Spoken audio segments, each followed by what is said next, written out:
حسين أنت هدينا. لا حول ولا قوة إلا بالله العلي العظيم. أعوذ بالله من الشيطان الرجيم. بسم الله الرحمن الرحيم. الحمد لله الذي لا يبلغ مدحته القائلون ولا يحصي نعماءه العادون ولا يؤدي حقه المجتهدون الذي لا يدركه بعد الهمم ولا يناله غوص الفتن الذي ليس لصفته حد محدود ولا نعت موجود ولا وقت معدود ولا أجل ممدود. فطر الخلائق بقدرته ونشر الرياح برحمته ووطد بالصخور ميدان أرضه. ثم الصلاة والسلام والتحية والإكرام على أشرف الأنبياء والمرسلين مولانا وسيدنا حبيب قلوبنا وطبيب نفوسنا وشفيع ذنوبنا أبي القاسم المصطفى محمد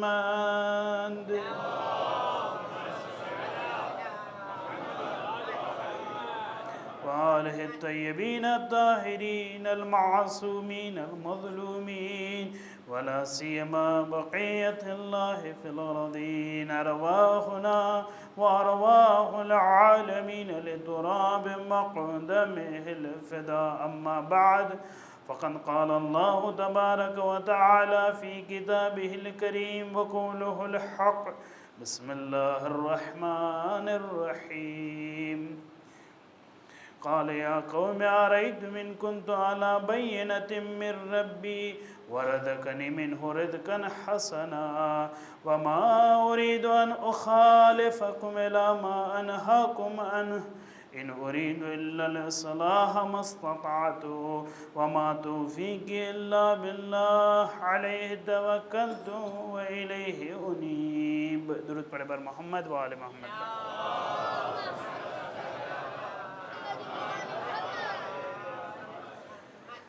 خداوند متعال કુરાનની અંદર હઝરત શોએબની જ્યાં વાત કરે છે ત્યાં બયાન કરે છે કે હઝરત શોએબ પોતાની કૌમની અંદર, પોતાના સમાજની અંદર, પોતાની કમ્યુનિટીની અંદર ઇસ્લાહ અને રિફોર્મેશન ચાહતા હતા.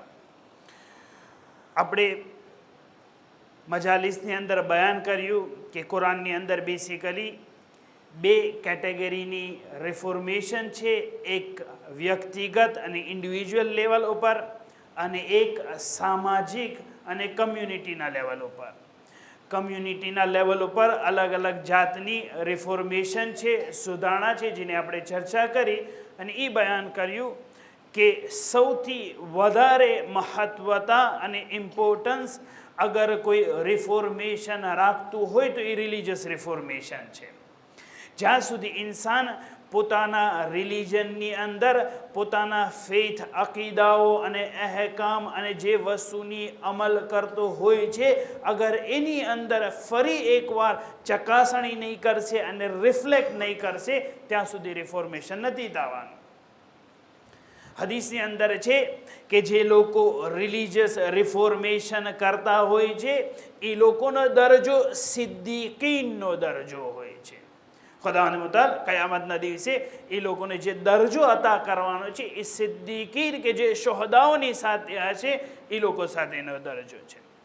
ખુદાવંદ મુતાલ રિવાયતની અંદર છે કે 3 લોકો એવા છે કે જે લોકોને દુનિયાની અંદર એ રિફોર્મેશન કરતા હતા અને એ લોકોને આ સિદ્દીકીનનો દરજ્જો મળવાનો છે. એક જનાબે હિઝકીલ છે, મોમિન આલે ફિરૌન. એક જનાબે હબીબે નજ્જાર છે, સાહેબે યાસીન. અને ત્રીજા જે છે ઇમામ અલી ઇબ્ન અબી તાલિબ અલૈહિસ્સલાતુ વસ્સલામ.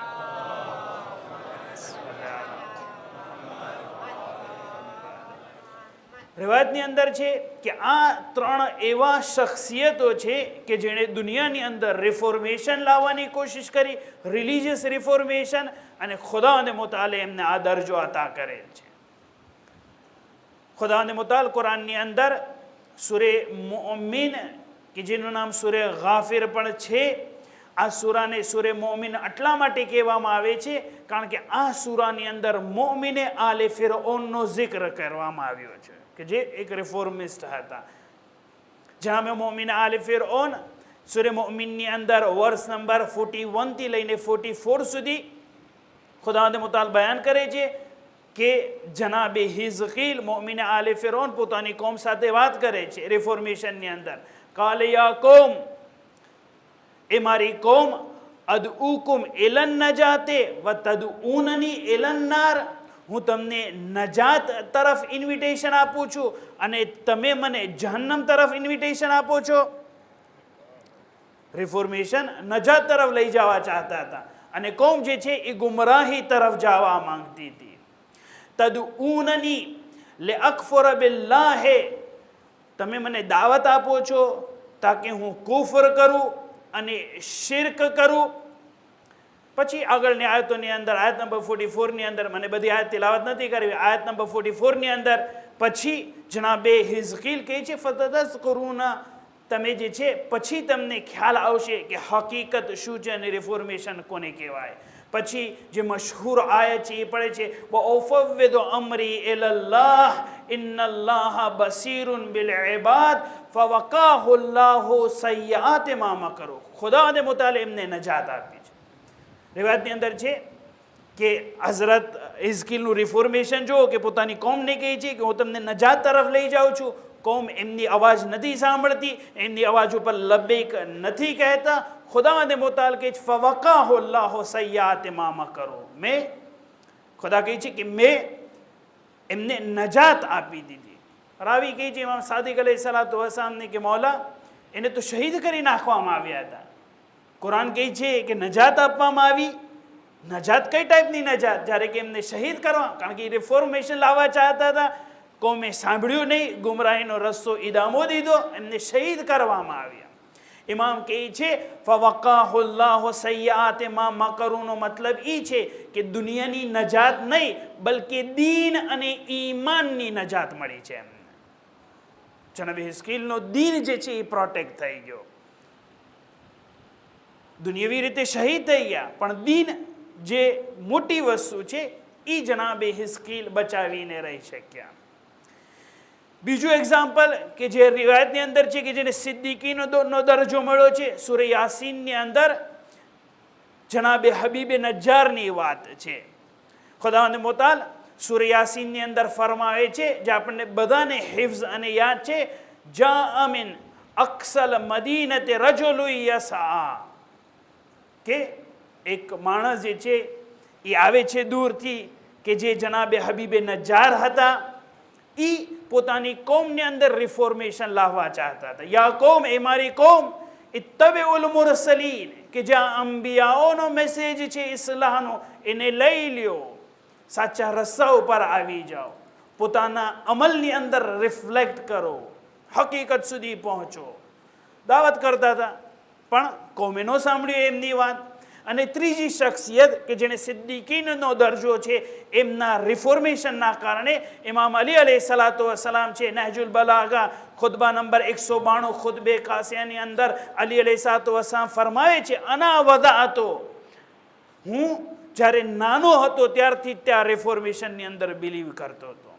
અલી અલૈહિસ્સલાતુ વસ્સલામ પોતે બયાન કરે છે મેં કુફારનો કેવી રીતે મુકાબલો કર્યો, મેં મુશરિકીનનો કેવી રીતે મુકાબલો કર્યો, મેં ઇસ્લામનો સાચો ફેલાવો કેવી રીતે કર્યો. ત્યાં સુધી કે અલી અલૈહિસ્સલાતુ વસ્સલામ કહે છે કે એક વખત એવું બન્યું કે આખો ઇસ્લામ જે છે એ ખાને કાવા પાસે ભેગો થઈ ગયો હતો. શું કામ? કારણ કે ત્યારે ઇસ્લામની અંદર 3 માણસો હતા, રસૂલુલ્લાહ, જનાબે ખદીજા અને ઇમામ અલી અલૈહિસ્સલાતુ વસ્સલામ. મેં એ સમય પણ જોયો છે કે જ્યારે આખો ઇસ્લામ એક જગ્યાએ હતો. આ 3 શખ્સિયત, સૌથી પહેલા 3 મુસલમાનો બધા સાથે ભેગા થઈને બેતુલ્લાહની અંદર છે. અલી અલૈહિસ્સલાતુ વસ્સલામ કહે છે કે મેં એ પણ જોયું છે રિફોર્મેશનની હદ સુધી કે રસૂલુલ્લાહ પાસે મુશરિકીન આવતા અને મોજિઝો તલબ કરતા. મોજીઝો શું તલબ કરતા? કહેતા કે યા રસૂલલ્લાહ, તમે તો અલ્લાહના રસૂલ છો, તમે તો એમ બિલીવ કરો છો કે અલ્લાહના રસૂલ છો. અગર તમે અલ્લાહના રસૂલ હોય તો ઓલું જે દરખ્ત અને ટ્રી જે છે એને અહીંયા બોલાવી લ્યો. અલી અલૈહિસ્સલાતુ વસ્સલામ કહે છે, મેં જોયું કે રસૂલુલ્લાહે જે છે મોજીઝો કર્યો, ઝાડ જે છે એ દૂર હતું, એને નજદીક લઈ આવ્યા. મને યાદ આવે છે કે રસૂલલ્લાહનો તો મોજીઝો એ હોય કે ઝાડને બોલાવે તો આવી જાય. એક માણસે નબુવતનો દાવો કર્યો હતો કે હું નબી છું. તો કોઈએ કીધું કે અગર તું નબી છો તો નબીનો તો મોજીઝો એ છે કે ઝાડને ટ્રીને કે આવી જાય તો એ આવી જાય, તું બોલાવ આ ટ્રીને. તો એ બોલાવે છે પણ ઓલું ઝાડ આવતું નથી, કારણ કે તો ખોટો નબી હતો, નબી નહોતો એ. બીજી વખત બોલાવ્યું, ન આવ્યું. ત્રીજી વખત બોલાવ્યું, ન આવ્યું. તો બધા એની મશ્કરી કરતા હતા કે છે તું તો નબીવતનો દાવો કરે છો, આ ઝાડ આવતું નથી. તો કે કાંઈ વાંધો નહીં, ઝાડ આપણી પાસે નથી આવતું, આપણે ઝાડ પાસે જાય. આપણે તો નબી છીએ, નબીને ઘમંડ થોડી હોય, નબીમાં એરોગન્સ થોડી હોય. અગર ઝાડ નથી આવતું, આપણે ઝાડ પાસે જઈએ. તો અલી અલૈહિસ્સલાતુ વસ્સલામ નહજુલ બલાગાની અંદર બયાન કરે છે કે જ્યારે નબીએ ઝાડને બોલાવ્યું, જ્યારે ટ્રીને કીધું આવી જા તો આવી ગયું. હવે જ્યારે કહે છે કે એ રસૂલ, અગર તમે સાચા રસૂલ હોય તો ઝાડને કયો પાછું જાય, ઝાડ પાછું ગયું. હવે કહે છે અડધું ઝાડને અહીંયા લઈ આવો, લઈ આવ્યા. કહે છે હવે બીજું અડધુંને મોકલી દો. આવી જ રીતે જે છે મોજીઝા સાથે રસૂલુલ્લાહ દેખાડતા હતા. પણ મુશરિક લોકો જે છે એ રસૂલની વાત નહોતા માનતા. પણ એ જમાનામાં સૌથી પહેલા રસૂલની દાવત ઉપર લબ્બૈક કહેનાર હોય તો અલી ઇબ્ન અબી તાલિબ અલૈહિસ્સલાતુ વસ્સલામ છે.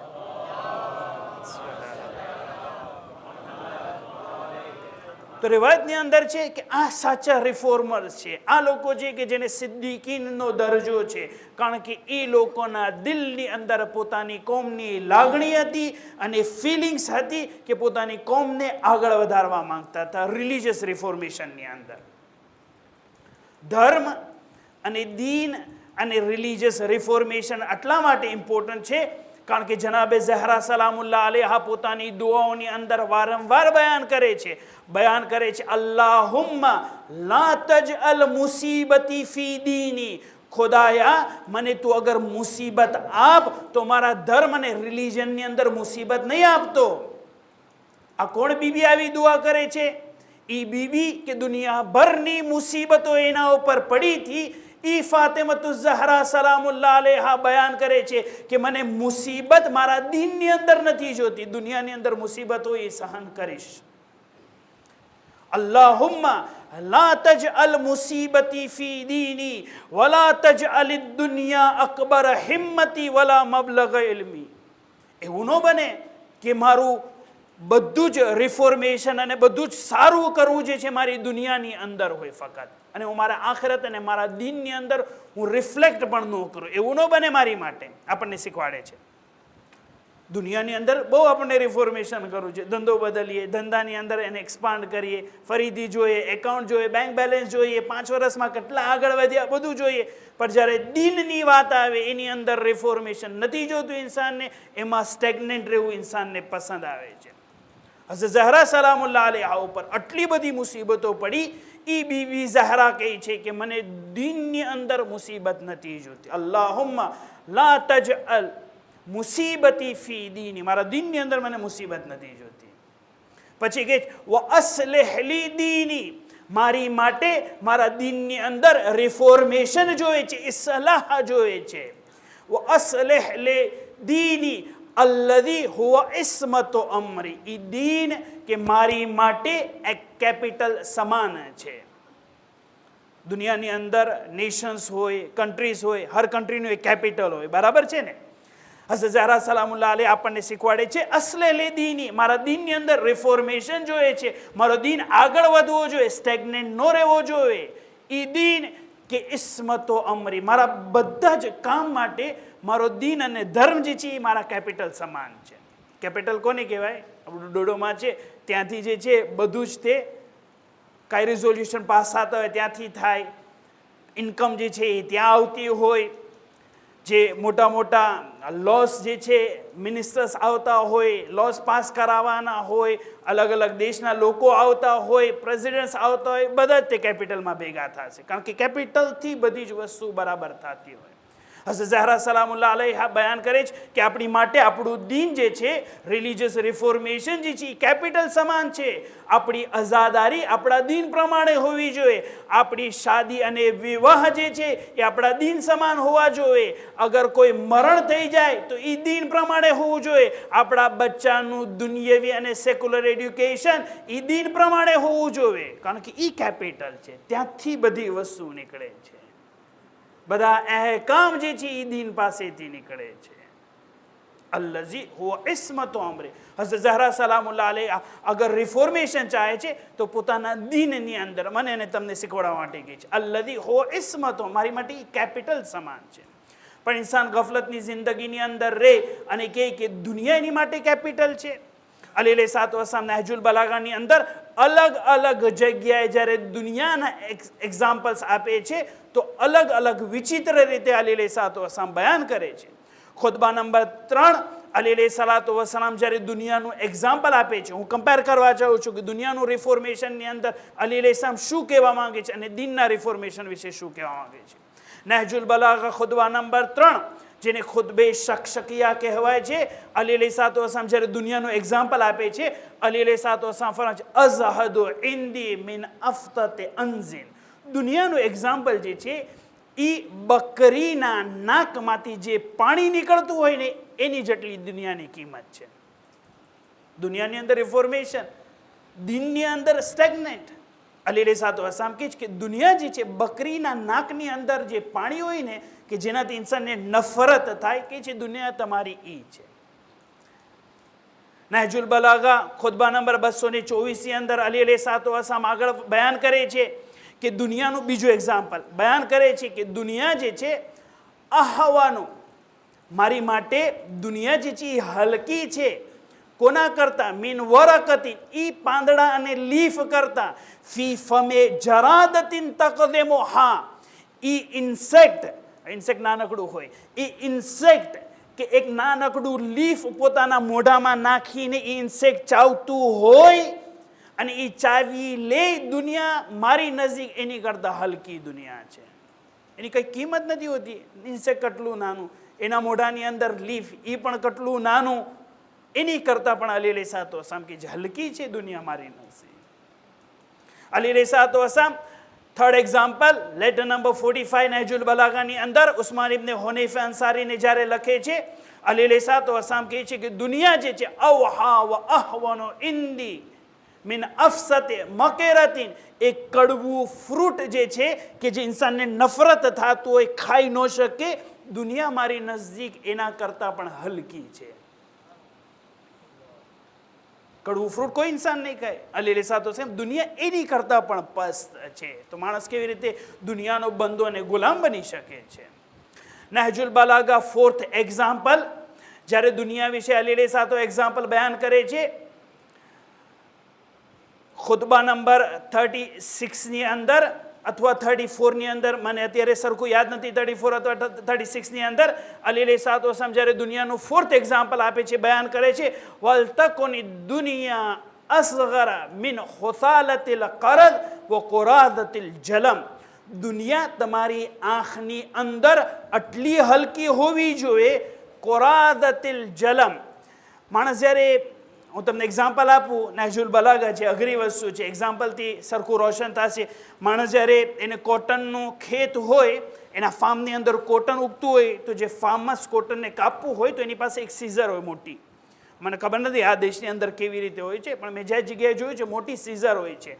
તો એનાથી એ કાપે તે કોટન જે છે એક સાઈડ પડે, જ્યારે કાપતો હોય તો વચ્ચેથી નાના નાના ટુકડા પાર્ટિકલ જે છે એ હવામાં ઉડતા હોય અને એ નીચે પડી જતા હોય. જે ફાર્મર જ્યારે એ આ કાપતો હોય છે, જે મોટું કોટન વ્હાઇટ જે છે એ પડી એ લે છે, પછી ઓલા નાના નાના ટુકડા જે પડી જાય છે ધૂળની અંદર, એને દેખાતા નથી, કારણ કે એની કોઈ કિંમત નથી. આપણે ફાર્મરને કહીશું આને તું શું કામ નથી લેતો, આ કોટન છે, આ તારો પાક છે, કે છે આની કાંઈ કિંમત નથી, હું કેવી રીતે લઈ શકું, આની કાંઈ વેલ્યુ નથી કે હું લઈ શકું, આ હું બજારમાં વેચી નથી શકવાનો, ખોટી હું મહેનત કરું આ ઉપાડવામાં. અલી અલૈહિસ્સલાતુ વસ્સલામ કહે છે વલતકુની દુનિયા ઇન્દકુમ અસગરા મિન હુસાલતિલ કરદ વ કુલાદતિલ જલમ. કે જે દુનિયા તમારી નજીક એ વસ્તુ કે જે નાનકડી છે, જેની કાંઈ કિંમત નથી, એની કરતાં પણ હલકી હોવી જોઈએ. અને ફિફ્થ અને લાસ્ટ એક્ઝામ્પલ જે અલી અલૈહિસ્સલાતુ વસ્સલામ નહજુલ બલાગાની અંદર દુનિયા વિશે આપે છે, અલી અલૈહિસ્સલાતુ વસ્સલામ કહે છે અવહા ઇન્દી મિન ઇરાક ખિંઝીર ફી યદ મજઝૂમ, દુનિયા મારી નજદીક ઈ સુવરના હાડકા કરતાં પણ પસ્તર છે કે જે એક કોઢવાળો માણસ હોય એના હાથમાં હોય. સુવરનું હાડકું એક નજીસ, ઇન્સાનને મુતનફિર હોય, ઇન્સાન જે છે એ સુવર તરફ સરખી રીતે એને ઠીક ન આવે, કે છે એના હાડકા કરતાં પણ મારી નજદીક દુનિયા જે છે હલકી છે. અલી અલૈહિસ્સલાતુ વસ્સલામ આટલા બધા એક્ઝામ્પલ્સ આપે છે નહજુલ બલાગાની અંદર. અને ઇન્સાન જે છે એ દુનિયાની અંદર રિફોર્મેશન લઈને આવે, વારંવાર ઇવેલ્યુએટ કરે, સરખી રીતે જે છે એને જોવે કે મારા દુનિયાની અંદર મને પ્રોફિટ થાય છે, લોસ થાય છે, એવું તો નથી હું ખોટો ધંધો કરું છું, એવું તો નથી કે એવું કામ કરું છું જે મારે નથી કરવાનું. પણ જ્યારે આખિરતની વાત આવે અને પોતાના ધર્મની વાત આવે અને રિલિજનની વાત આવે તો એની અંદર ઇન્સાનને રિફોર્મેશન નથી જોતું.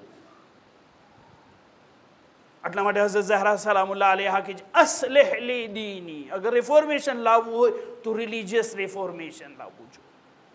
આપણે કાલની મજલિસની અંદર બયાન કરતા હતા કે રિલિજિયસ રિફોર્મેશન લાવવું હોય તો શું મુશ્કેલો સહન કરવી પડે. હું આજ ક્લેરિફિકેશન આપી દઉં. કાલે મને 45 મિનિટ કહેવામાં આવ્યું હતું એટલે મેં 9:47 એન્ડ કર્યું હતું, પણ આજે મને કીધું છે કે 1 કલાક તમે પડી શકો છો, તો ઇન્શાઅલ્લાહ તાલા હું 10 વાગે પૂરું કરવાની કોશિશ કરીશ ઇન્શાઅલ્લાહ. અલી અલૈહિસ્સલાતુ વસ્સલામ જે નહજુલ બલાગાની અંદર બયાન કરે છે અને હઝરત ઝહરા સલામુલ્લાહ અલૈહાની જે આ દુઆ હતી એ બંનેને આપણે મદ્દેનજર રાખીએ, આપણે ટોપિકને આગળ વધારીએ તો એની અંદર એમ બયાન કરવામાં આવે છે કે જ્યારે રિફોર્મેશન લાવવું હોય તો ઘણી બધી મુસીબતો જે છે સહન કરવી પડે. સૌથી પહેલી મુસીબત જે સહન કરવી પડે છે એ છે કે ધમકી દેવામાં આવે, અગર તમે રિફોર્મેશન લાવશો તમને કાઢી નાખવામાં આવશે, અગર રિફોર્મેશન લાવશો તમને બીજી વખત ઇન્વાઇટ નહીં કરવામાં આવે, તમે અગર રિફોર્મેશનની વાત કરશો આમ થઈ જશે. કુરાનની અંદર છે હઝરત શુએબને કીધું લનુખરિજન્નકા, અમે તમને જે છે અમારા ગામથી બહાર કાઢી નાખશું, તમે રિફોર્મેશનની વાત કરો છો, અમે જે છે જે બુત પરસ્તી અને શિરક કરી એ બરાબર છે. કાલે આપણે વાત કરી ચૂક્યા. સેકન્ડ વસ્તુ જે રિફોર્મેશનની અંદર ઇન્સાનને પ્રોબ્લેમ આવે છે એ બેકલેશ થાય છે, બેકફાયર થાય છે. ઇન્સાન રિફોર્મેશન લાવવા ચાહે, નબી રિફોર્મેશન લાવવા ચાહે છે, હઝરત શોએબ રિફોર્મેશન લાવવા ચાહે છે, પણ એની કોમ એને સપોર્ટ નથી કરતું. ઇન્સ્ટેડ ઓફ કે ઇવેલ્યુએટ કરે, ઇન્સ્ટેડ ઓફ કે કોન્ટેમ્પ્લેશન કરે, એને સરખી રીતે રિફ્લેક્ટ કરે અને વિચારે, ઇન્સાન જલ્દીથી ઉજલત કરે છે અને પોતાનો સ્ટેન્સ લઈ લે છે એ કોન્સેપ્ટ તરફ. આપણે કાલે એક્ઝામ્પલ આપે સૈયદ અમીનનું, શેખ સદુકનું, આયતુલ્લાહ શુબૈરી ઝંજાની, એ બધા રિસર્ચર છે, આપણા બધા ઉલમા અને મહારાજે છે, કંઈ રિસર્ચ કરીને લાવે છે, પણ દુનિયા એમની સાથે ઇન્સાફ ન કર્યો, બેકલેશ કરવામાં આવે, બેકફાયર કરવામાં આવે છે. આ સેકન્ડ વસ્તુ જે કાલે આપણે બયાન કરી. થર્ડ વસ્તુ જે મારે તમને કહેવી છે કે ઇન્સાન જ્યારે, મને આ ટોપિક જલ્દીથી પૂરો કરો છે, મને એક બીજો ટોપિક શરૂ કરવો છે. થર્ડ વસ્તુ કે જે ઇન્સાનને રિફોર્મેશનના રસ્તામાં જે રૂકાવટ બને છે અને પ્રોબ્લેમ ક્રિએટ કરે છે, ઇન્સાનની મશ્કરી અને મિઝાહ કરવામાં આવે છે. કોઈ રિફોર્મર હોય, બિચારો કાંઈ સારી વસ્તુ કહેવા માંગતો હોય, કાંઈ પોતાની જેન્યુઅન રિસર્ચ પેશ કરતો હોય, એની મશ્કરી કરવામાં આવે. હઝરત શોએબ કુરાનની અંદર છે, જ્યારે રિફોર્મની ઇસ્લાહની વાત કરતા હતા તો હઝરત શોએબને કહેવા હતા અસલાતુકા તઅમુરુકા, શું આ તું નમાઝ પઢો છો એ તને ના પાડે છે કે તું અમારી મૂર્તિની પૂજા ન કર? ઇમામ હુસૈન અલૈહિસ્સલાતુ વસ્સલામના કરબલાના દિવસે, આશુરાના દિવસે એમની પણ મશ્કરી કરવા. શું કામ? કારણ કે હઝરત ઇમામ હુસૈન અલૈહિસ્સલાતુ વસ્સલામ ઇસ્લાહ ચાહતા હતા કે જો હુસૈન તું નમાઝ પઢે છો, તારી નમાઝ કબૂલ નથી. ઇમામ હુસૈન અલૈહિસ્સલાતુ વસ્સલામ કે જે બહેતરીન નમાઝ ગુજારાનમાંથી છે, એમની મશ્કરી અને મિઝાહ આવી રીતે કરવામાં આવે. શું કામ? કારણ કે ઇસ્લાહ ચાહે છે એટલે સહન કરવું પડશે ઇન્સાન. રસૂલુલ્લાહ સલ્લલ્લાહુ અલૈહિ વસલ્લમ જ્યારે મદીનાની અંદર રિફોર્મેશન લાવવા ચાહતા હતા, માણસો એમની મજાક ઉડાવતા હતા. શું કામ? રિફોર્મેશન લાવવું છે, સહન કરવું પડશે. અને ફોર્થ કે જ્યારે ઇન્સાન રિફોર્મેશન લાવવા ચાહતો હોય તો એને જે તકલીફ પડે છે એ છે કે એને બ્લેમ કરવામાં આવે છે, એને એક્યુઝ કરવામાં આવે.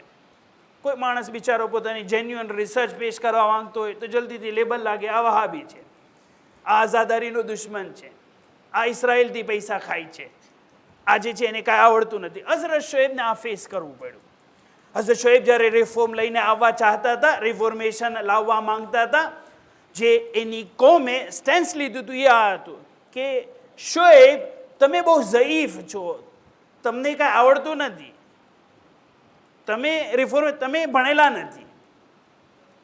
ઇન્સાન જે ફોર્થ તકલીફ જે સહન કરવી પડે છે એ આ છે કે રિફોર્મ લાવો એટલે કાંઈ એક્યુઝેશન્સ આવશે, બ્લેમ આવશે. પણ ઇન્સાન જે છે એ જેવી રીતે ખુદાવંદ મુતાલા આપણા પયગંબરને કહે છે કે રિફોર્મેશનના રાસ્તે તકલીફ આવશે, વલા તત્તબિ અહવાઅહુમ, તમારે માણસોની વાત નથી કરવાની. ફસ્તકિમ કમા ઉમિરતા, ફર્મ ડિટર્મિનેશન સાથે સિરાતે મુસ્તકીમ પર રહેવાનું છે, તમારે હકની વાત કહેવાની છે. એટલા માટે તે રસૂલુલ્લાહ સલ્લલ્લાહુ અલૈહિ વઆલે સાબિત કદમ હતા અને રિફોર્મેશન લઈ આવી શક્યા. મારો આ ટોપિક અહીંયા પૂરો થઈ ગયો, કારણ કે કાલની 2 વસ્તુ બાકી રહી ગઈ હતી તો મારે જે કમ્પ્લીટ કરી હતી એ મેં કમ્પ્લીટ કરી. મારે રિફોર્મેશનના ટોપિકની અંદર જે એક ચેપ્ટર બીજું ખોલવું હતું એ આ ચેપ્ટર હતું કે જ્યારે ઇન્સાન રિફોર્મેશન લાવવા ચાહતો હોય, મેં કીધું સૌથી પહેલાં તો આપણા પોતાથી, પછી આપણી ફેમિલીથી, આપણા કુટુંબની અંદર, પછી આપણા ગામની અંદર, પછી આપણી જમાતોની અંદર, પછી આપણા ફેડરેશનની અંદર, પછી આખી દુનિયાની અંદર. ધીસ ઇઝ હાઉ આપણે ધીમે ધીમે આગળ વધી શકીએ છીએ. તો આ રિફોર્મેશન ઇન્સાનને લાવવું હોય તો જે રીતે આપણે પાછળની મજલિસની અંદર જોયું, it's not an easy task. એની અંદર ઇન્સાનને મહેનત છે. તો થોડાક પોઈન્ટ્સ જે છે ઇન્સાનની પાસે હોવા જોઈએ. મારું જે આજનું ચેપ્ટર શરૂ થાય છે આ છે મેથોડોલોજી ઓફ રિફોર્મેશન. રિફોર્મેશન તો લાવવું છે, આપણે અત્યાર સુધી જોયું એનું ઇમ્પોર્ટન્સ છે, આપણે ઘણા બધા એક્ઝામ્પલ્સ જોયા કે રેઝિસ્ટ કોણ કરે છે, કરશું તો શું થવાનું છે, આ બધું આપણે ડિસ્કસ કરી નાખ્યું. હવે આપણામાં હિંમત આવી છે કે આપણે કરવાનું છે રિફોર્મેશન. તો હવે મજલિસ આ થશે કે અગર આપણે રિફોર્મેશન કરવું છે તો એની મેથોડોલોજી છે. એવું ન બને કે આપણે સાંભળ્યું કે આ ઇમ્પોર્ટન્સ છે, અંબિયા કરતા હતા, રેઝિસ્ટ ન કરવું જોઈએ, ભલે બેકફાયર થવું જોઈએ, આપણે તો હિંમત રાખીએ છીએ, 2-3 રસ્સા મળે એને મારીને મુસલમાન બનાવી નાખીએ. એ નથી, મેથોડોલોજી છે રિફોર્મેશનની અંદર, એની કંઈ મેથડ્સ છે. એ મેથડથી અગર આપણે રિફોર્મેશન લાવશું તો પછી આગળ કામયાબી મળશે, વરના કામયાબીની કોઈ ગેરંટી નથી. આપણને ખબર છે ઇમામ સાદિક અલૈહિસ્સલાતુ વસ્સલામ ઓલા યહૂદીની વાત કરે છે કે મુસલમાન હતો એનો પાડોશી, ઓલા યહૂદીને કહે છે કે તું મુસલમાન બન, તો ઓલો મુસલમાન બની જાય છે. સવારના 3 વાગે ઉઠાડે, કહે છે નમાઝે શબ પડવા માટે, નમાઝે શબ પડે છે, નમાઝે ફજ પડે છે, કહે છે હવે તસ્બીહ કર, કહે છે મને સુવા જાવ, કહે છે નહીં સુવાનું નહીં, નમાઝે સુબ પછી સુવું જે છે એ મકરૂહ છે. તો કહે છે કે શું કરું, તો કે દુઆ પઢ, કુરાન પઢ, તો એ પડ્યું. કહે છે હું ધંધા માટે જાઉં, તો કે ના હજી જલ્દી કહેવાય, તું 9 વાગે જાજે, તારી દુકાન ખોલજે. ઓલો બિચારો સુવાનો ટાઈમ ન મળ્યો, બપોર થયું, તો કે ચાલો નમાઝ પડવા, નાફેલાની 8 રકાત, ઝોહરની પાછી નાફેલા, પછી બધું પડાવ્યું એને.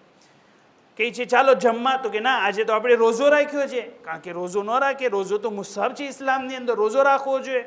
ઓલાએ રોઝો પણ રાખ્યો, બિચારા કે જમવું પણ નહીં. સાંજે સુવા જવું છે, કે છે ના રિસ્ક જે છે એ ઇબાદત છે, અત્યારે તો રિસ્કનો ટાઈમ છે, ધંધો કરે છે. બિચારાને આખો દિવસ જે છે એ બિઝી રાખ્યો.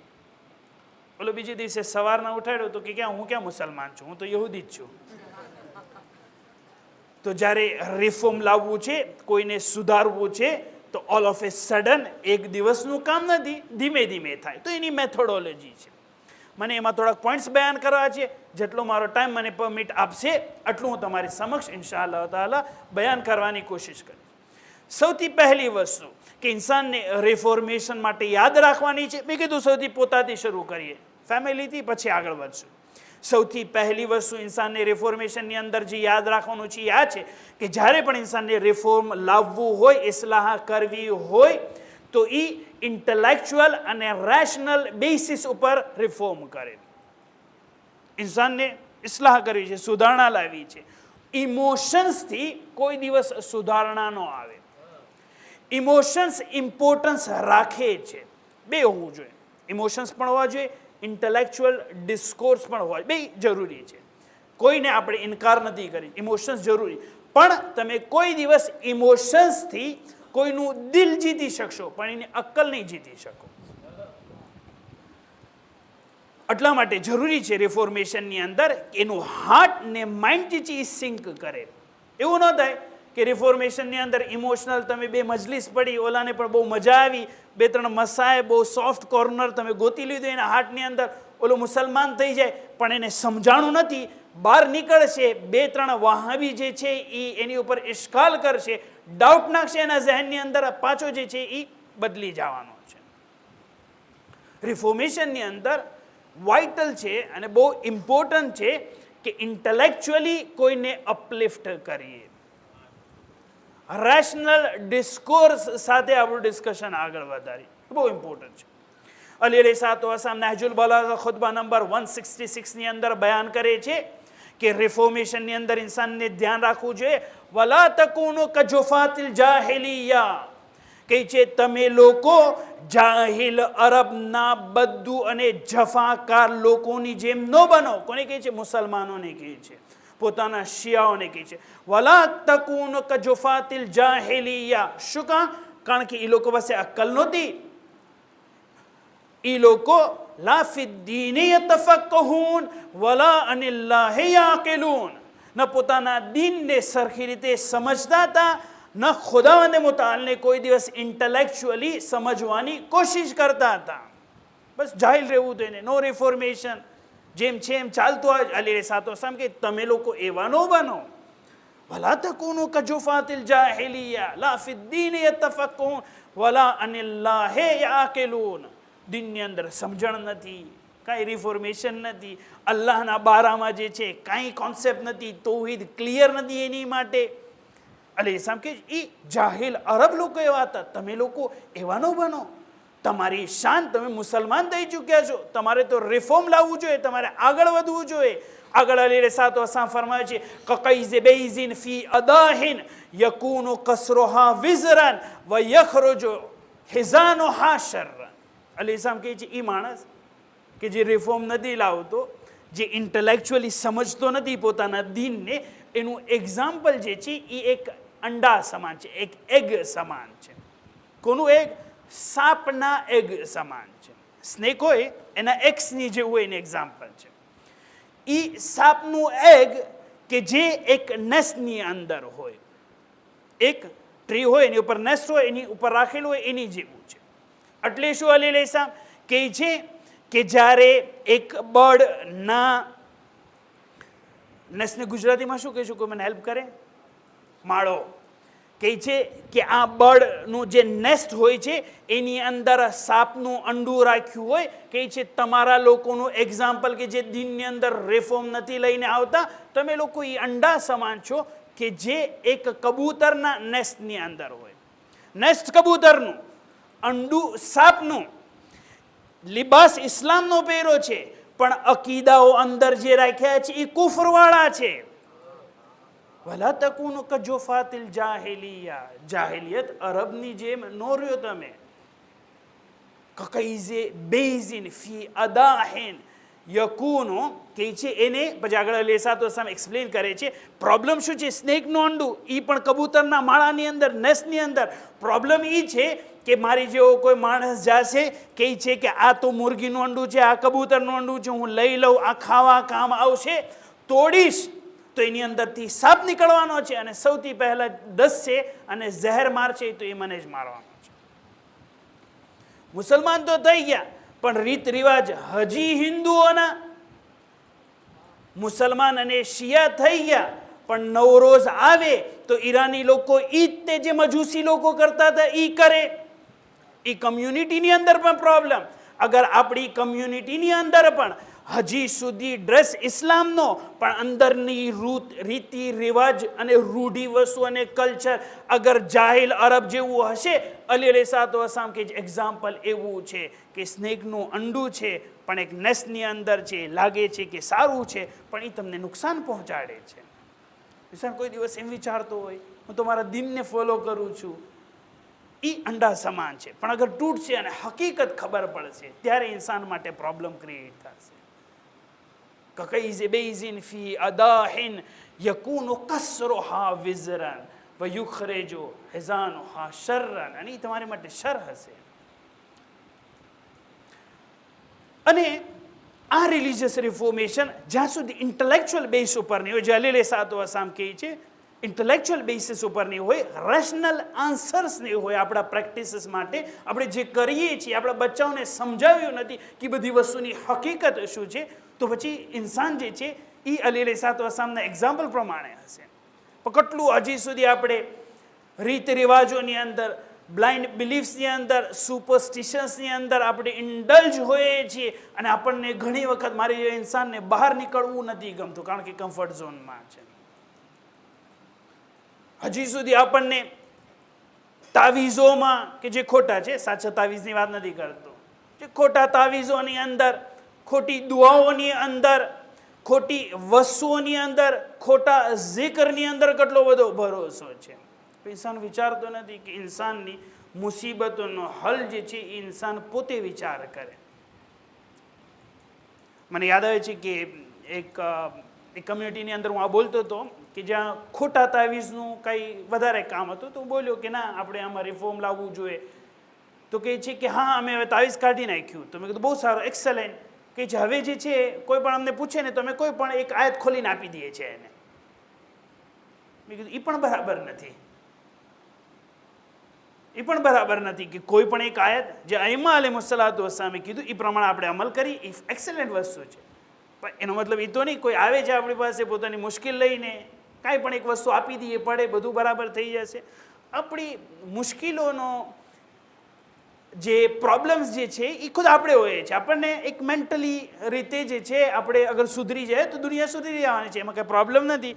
એક બુઢી ઓરત હતી એક સમાજની અંદર, બિચારી મેન્ટલી જે છે એને એમ હતું કે તાવીઝ કરી એટલે સારું થઈ જાય. ભાઈ, મુસીબત પડે તો પછી ઇન્સાનને જે થોડીક સબ્ર કરવી જોઈએ, ડૉક્ટર પાસે જવું જોઈએ, પણ ઇન્સાન આ બધું ન કરે અને જલ્દીથી કહે છે એક તાવીઝ કરી નાખીએ બધું સારું થઈ જાય. મારો એક ફ્રેન્ડ છે ડૉક્ટર, ઓલી બુઢી ઓરતની વાત કરીને પહેલાં કહું તો એ કહે છે કે મારી પાસે પેશન્ટ આવતા હોય બિચારા, તો હું એ લોકોને કહું, મુસલમાન પેશન્ટ આવે તો હું એ લોકોને કહું કે આ વાયરસ છે, 3 દિવસ લાગશે સારું થતા. હું તમને દવા આપું છું, 3 દિવસ કરો, 3 દિવસ તાવ પણ રહેશે, પછી સારું થઈ જશે. કહે છે આ બધા પેશન્ટ ન હોય, પેશન્સ એનામાં ન હોય. જલ્દીથી પહેલા દિવસે દવા ખાશે, કહે છે આ તો મને સારું ન થયું, જલ્દીથી જશે કોઈ બીજા દિવસે કોઈ જનાબ પાસે, કહે છે મને એક તાવીઝ કરી દો, એ તાવીઝ કરી દે છે, 3જા દિવસે સારું જ થવાનું હતું એટલે દવાના કારણે. ક્રેડિટ જે છે એ આ શેખને મળવાની છે. કે છે તાવીઝ કર્યું એટલે થઈ ગયું. નહીં, તારી મુસીબત જે છે એ 3 દિવસ રહેવાની જ હતી, ડૉક્ટરે કીધું હતું. આપણે લોકો આપણી દુનિયાની મુસીબતોનો એક ટાઈમ હોય છે, એ ટાઈમ વીતી જાય બધું બરાબર થઈ જવાનું છે, પણ ઇન્સાન એ મુસીબત ઉપર સબ્ર ન કરે અને ઇન્સાન કોશિશ કરતો હોય કે જલ્દી તેનું કંઈ સોલ્યુશન લઈ આવે ખોટી વસ્તુથી, એ એક્સેપ્ટેડ નથી, એ રેશનલ બેસિસ ઉપર નથી. તો આ બુઢી ઓરત જે છે એ મૌલાના પાસે જાય છે અને મૌલાનાને કહે છે કે મૌલાના મને ઠંડી બહુ લાગે છે, એનું કંઈ તાવીઝ આપો. હવે તાવીઝ પણ જો તમે કેવી કેવી વસ્તુના હોય છે, કે મને ઠંડી બહુ પડે છે, તમે એક તાવીઝ કરી દો મને. કહે છે ઓકે. પહેલાં તો ના પાડી કે ના ના તાવીઝ નહીં, તો કે ના ના મને બહુ જરૂર છે તમે કરી દો. તો એ કાંઈ લખી દીધું કે 3 વખત કુલ હોલ્લા પડજે અને 3 મહિનામાં જે છે એ તને સારું થઈ જશે. દાઉદ બુઢી ઓરત જે છે એ 3 મહિના જે છે કુલ હોલ્લા પડ્યું, 3 મહિના પછી પાછી આવે છે મૌલાના પાસે, કે મૌલાના એક્સેલન્ટ તાવીઝ, તમારી જેવો ભણેલો પડેલો દુનિયામાં કોઈ છે જ નહીં. બોલો અભણ હોય, કાંઈ આવડતું ન હોય, પણ આ તાવીઝની બરકતથી જે છે એ અલ્લાહમાં ને આયતુલ્લાહ બની જાય. કે છે તમારી જેવો કોઈ, કેમ? તો કે તમે જે તાવીઝ કરી દીધી બહુ કામ આવ્યું. એ પોતાને યાદ નહોતું શેનું તાવીઝ કર્યું હતું. તો કે શેનું? તો કે મને ઠંડી પડતી હતી, તમે મને તાવીઝ કરી દીધું, કીધું 3 મહિના જે છે કુલ હોલ્લા પડવાનું, મને હવે જે છે એ અલ્હમ્દુલિલ્લાહ બહુ સારું છે, હવે મને ઠંડી નથી પડતી. તો કહે છે કે દાદીમાં હવે જે છે ઠંડીની સિઝન ગઈ છે, ગરમીની સિઝન આવી ગઈ છે, તો પછી ગરમીમાં ગરમી ન પડે તો શું થાય તમને? તો ઘણી વખત આપણે જે છે ઇન્ટેલેક્ચ્યુઅલી અને રેશનલી ફિકર ન કરીએ અને આ બધી વસ્તુનો સહારો લઈએ, એ વસ્તુ નથી કે જે આપણને અહલુલ બૈત અલૈહિસ્સલાતુ વસ્સલામે શીખવાડ્યું હોય. તો રિફોર્મેશનની અંદર જે સૌથી પહેલી વસ્તુ આપણે ધ્યાન રાખવાની છે એ આ છે કે રિફોર્મેશનની અંદર જે મેથોડોલોજી છે એ આ છે કે ઇન્ટેલેક્ચ્યુઅલ બેસિસ ઉપર કોઈને સમજાવવાની કોશિશ કરે. ઇમોશનલ અને આવા શોર્ટકટ કરીને કોઈને સમજાવી દઈશું. ઇમામ સાદિક અલૈહિસ્સલામ ફરમાવે છે કે જે કોઈ માણસ દીનની અંદર જેવી રીતે દાખલ થાય છે એવી જ રીતે દીનથી બહાર નીકળવાનો છે. અગર દીનની અંદર આવી વસ્તુથી આવશે, અગર કોઈ બીજો માણસ, કોઈ આફ્રિકન કે જે મુસલમાન નહીં હોય, બીજા ધર્મને માનતો હશે, એ કાંઈ બીજું તાવીઝ આપશે, એની તરફ એનું દિલ ચાલુ જવાનું છે. કારણ કે તમે એને દીનમાં એવી જ રીતે લઈને આવ્યા હતા, which is not a proper way. સરખો રસ્તો એ છે કે ઇન્ટેલેક્ચ્યુઅલ બેસિસ ઉપર આપણા બચ્ચાઓને સમજાવીએ અકલથી. આ જ બચ્ચાઓ જ્યારે આગળ વધશે, હવે એ જમાનો નથી રહ્યો કે આપણે કહેશું અને એ તરત માની લે છે. એને અંદર જવું જોઈએ, પછી સમજાશે.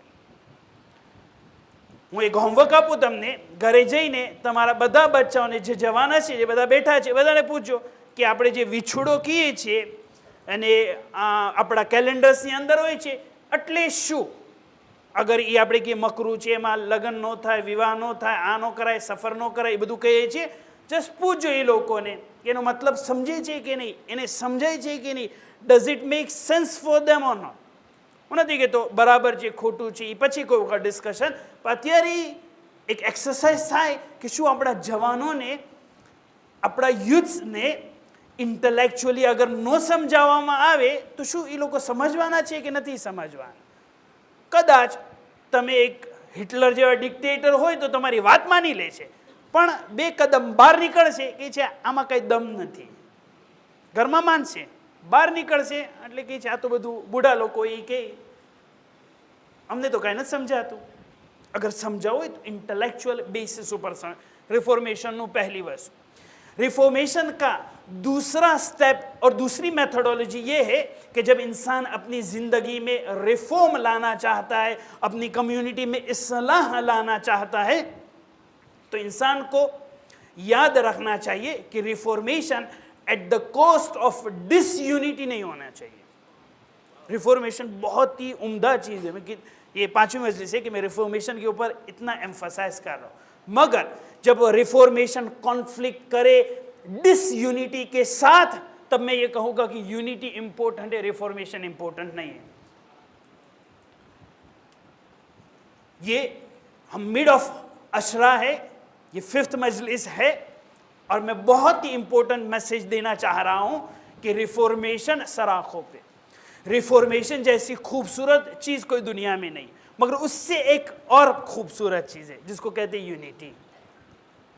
मैं ये आपको कुरान से प्रूव करना चाहता हूँ. खुदावंद मुताल सूरह आराफ में जब खुदावंद मुताल बयान करता है हज़रत मूसा और हज़रत हारून की गुफ्तगू को, खुदावंद मुताल कुछ इस तरीके से आयत number 192 if I am not mistaken, सूरह आराफ वर्स नंबर 192 में खुदावंद मुताल कह रहा है, जो हम सबको याद है वो आयत, हम माह ज़िलहिज्जा में नमाज के लिए पढ़ते हैं, वअदना मूसा 30 लैला फअतममनाहु बिअश्र फतम्म मीक़ातु रब्बिही 40. पहले 30 दिन, बाद में और 10 दिन, 40 दिन. वक़ाल मूसा ले अखी है, हज़रत मूसा ने अपने भाई को बताया. वक़ाल मूसा ले अखी हारून, अपने भाई हारून को कह रहे उखलुफ़नी, तुम मेरे नायब रहना, मेरे खलीफे रहना, मेरे बाद तुम मेरे नायब हो. वह अस्लेह, और इस्लाह और रिफॉर्म लेकर आना. मैं जा रहा हूँ, 30 दिन तक नहीं हूँ, एक्सटेंड होने वाले 40, मैं 40 दिन नहीं हूँ, मैं तुम्हें अपना नायब छोड़ के जा रहा हूँ. वह अस्लेह, इस्लाह करना मेरी कौम में. ये मैसेज कि हज़रत मूसा जो है अपने भाई हारून को दे रहे हैं. इस्लाह बहुत इंपॉर्टेंट चीज़ है. सूरह ताहा वर्स नंबर 96, खुदावंद मुताल सूरह ताहा के अंदर इस तरीके से बयान कर रहे हैं कि हज़रत मूसा जो है हज़रत हारून को समझा के गए कि इस्लाह करना है, रिफॉर्मेशन लाना है, बहुत ही अच्छी चीज़ है. हज़रत मूसा जब वापस आए, देख रहे हैं कि कौम में इस्लाह नहीं हुई, बल्कि कौम में इफ़साद हुआ. कौम तौहीद की तरफ नहीं गई, बल्कि कौम जो है वो शिर्क की तरफ गई है. क्या किया हज़रत मूसा ने? हज़रत मूसा ने अपने भाई हज़रत हारून को डांटा. जब डांटने लगे, जब अच्छी तरीके से हज़रत मूसा ने अपने भाई हारून को बताया جناب ہارون ایکسکیوز پیش کر رہے ہیں. جناب ہارون کہہ رہے یبن امی لا تاخذ بلحیتی ولا براسی، بھائی مجھے اتنا کنڈم مت کرو، میری کوئی بھول نہیں ہے. خشیت ان تقول فرقت بین بنی اسرائیل ولم ترقب قولی، بھائی میں ریفارم لانا چاہ رہا تھا مگر ڈر یہ تھا کہ جب تم واپس آتے تب قوم میں یہ دیکھتے کہ 2 جماعت اور 2 فرقے بٹ گئے ہیں، میں نہیں چاہ رہا تھا. خشیت ان تقول، مجھے ڈر لگ رہا تھا کہ میں ریفارم کرنے جاؤں 2 فرقے میں ایجاد کر دیتا، ایک وہ کہ جو مجھے مانتا اور توحید کی طرف، ایک وہ کہ جو مجھے نہیں مانتا. خشیت ان تقول فرقت. آپ لوگوں نے غور کیا، ایک طرف حضرت موسیٰ ایڈوائز کر رہے اصلاح کرنی، دوسری طرف جب جناب ہارون ایکسکیوز پیش کر رہے تو کچھ یوں بیان کر رہے میں اصلاح کرنا چاہ رہا تھا مگر میں نے نہیں کیا، فل سٹاپ ڈال دیا اس لیے کہ مجھے ڈر تھا کہ میں اصلاح کے پروسیس میں ایسا نہ ہو کہ 2 کمیونٹی ایجاد کر دوں. ریفارمیشن میں یہ بہت ہی امپورٹنٹ بات ہے کہ ریفارمیشن کی ایک میتھڈولوجی یہ ہے کہ ریفارم لانا ہے مگر not at the cost of disunity in the community. کوشش کرے انسان جب یہ لگ رہا ہے کہ نہیں مشن آگے نہیں بڑھنے والا ہے تو انسان وہاں کچھ صبر کرے، رکھے امام مہدی اجل اللہ تعالی فرجہ شریف کے ریفارمیشن کے لیے.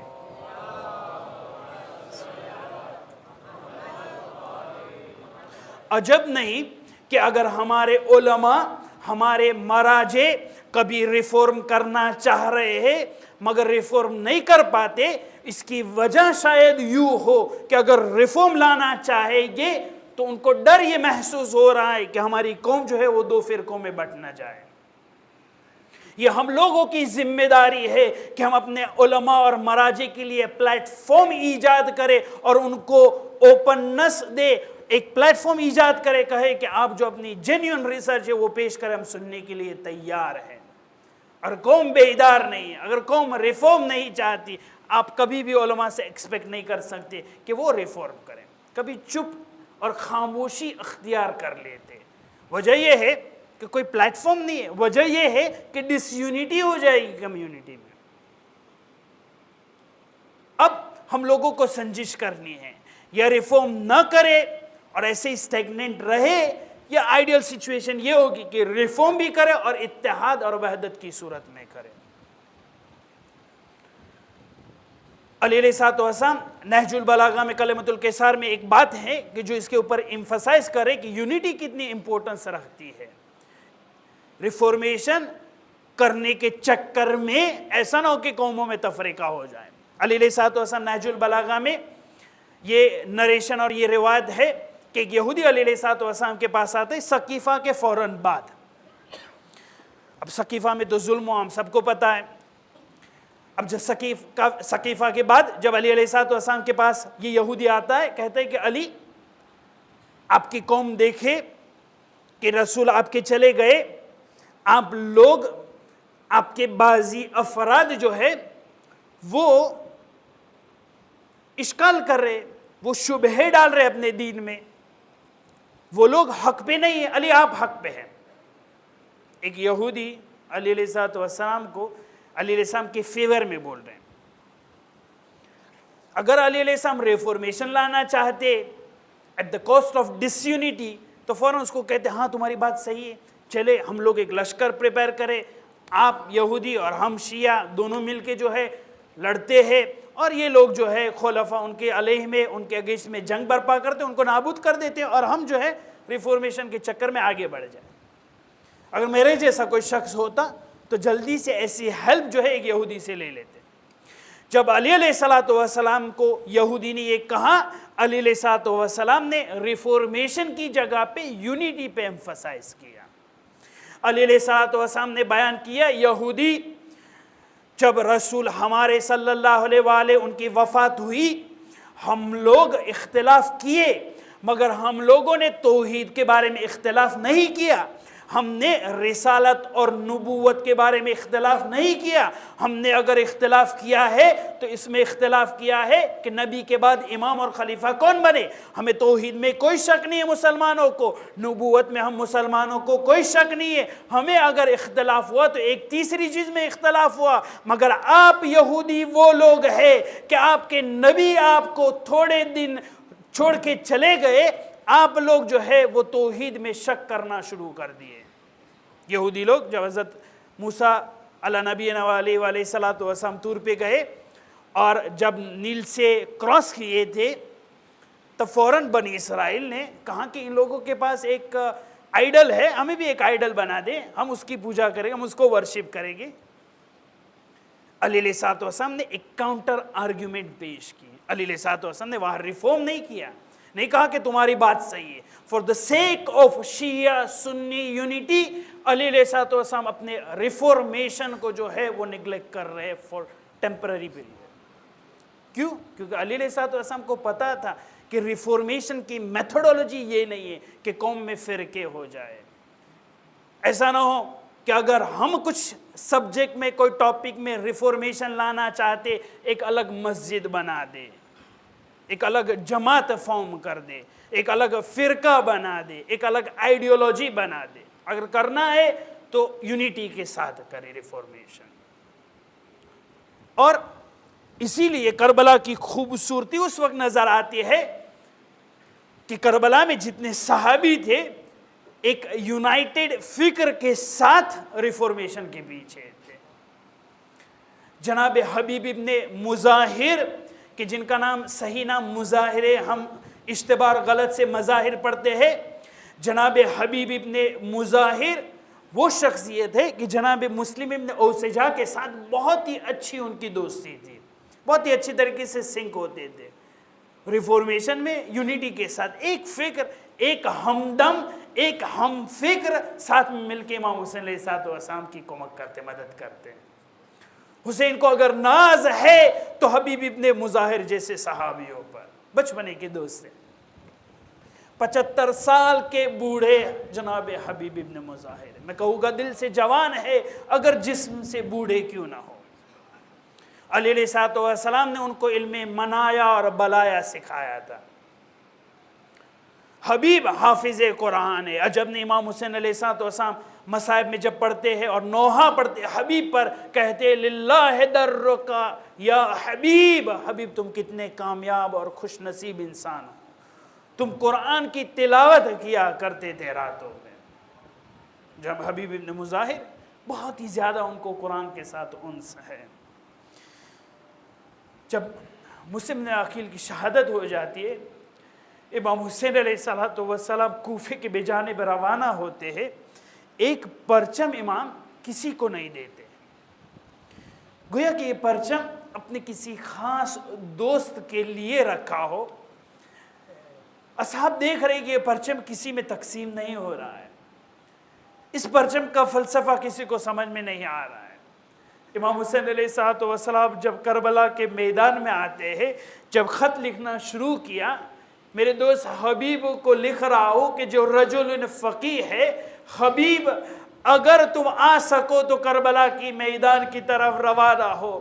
بس حبیب کو یہ جب لیٹر ملنا تھا, حبیب جب اس لیٹر کو دیکھتے پڑھتے, اس لیٹر کو سراخوں پہ رکھتے, امام حسین علیہ السلام کی مدد اور کمک کے لیے روانہ ہو رہے. اب جب روانہ ہو رہے اپنی بیوی سے اجازت لیتے ہیں, کہتے اہلیہ اگر اجازت ہو تو اگر تمہارا مشورہ اور رائے کیا ہے, بس یہ سننا تھا. حسین آپ کو بلا رہے, ماں فاطمہ الزہرا کا لال بلا رہے اور آپ میری عزت اور اجازت کے اوپر متوقف ہے, بس یہ سننا تھا. ابھی میں اور ہمت آتی ہے, اپنے غلام کو کہتے ہیں کہ تم گھر پہ رہو, کہتے ہیں نہیں مولا, اگر امام حسین پر جان قربان کرنی ہے, جہاں حبیب ابن مظاہر جا رہے, یہ ناچیز غلام بھی آپ کی خدمت میں روانہ ہوگا.